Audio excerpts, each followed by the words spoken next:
Hey guys, today I will share with you raswali aloo gobi ki sabzi, that is gravy curry. So I enjoy it mostly with masala puris, papad, pickle and some salad as you can see. So without any further ado, let's get started. Take 1 tablespoon of oil, heat it and then tear some curry leaves to it. It will nicely add some flavor to your sabzi, and then add the cauliflower. Also add some oil in between if you think that it is less at that time. Saute it properly. Cook it for around 4 to 5 minutes and then only remove it from the kadhai once done. Make sure that it is cooked around 70%. And now for the dry spices, I am taking some turmeric powder, coriander powder, red chili powder and Kashmiri red chili powder. I will add 1/4 cup of water to the mixture so that the spices don't get burned when we add it to the curry once we start preparing. So you can see that all the things I have get ready before I started making the curry. Now once we remove the cauliflowers, we will add 1 tablespoon of normal cooking oil and 1 tablespoon of mustard oil. It is completely optional. You can add some of the dry spices like bay leaf, cinnamon stick and some cloves. Cloves is optional.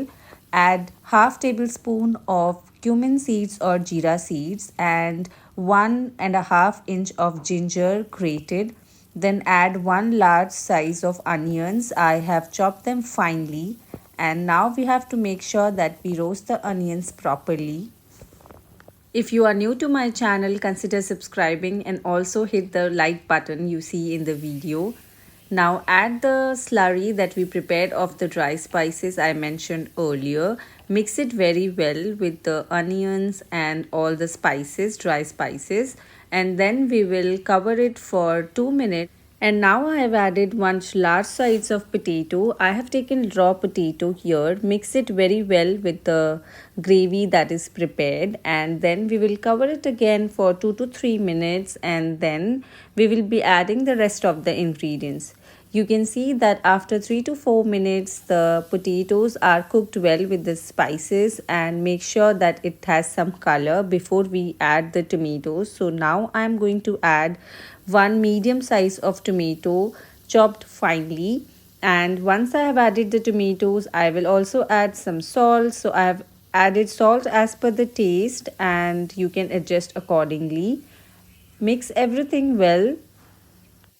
At this moment, I will add half glass of water as you can see, and then once it is mixed with everything, we will be adding kasuri methi, which is dry kasuri methi. Rub it with your hands and add it around 1 teaspoon. That should be good enough for this quantity.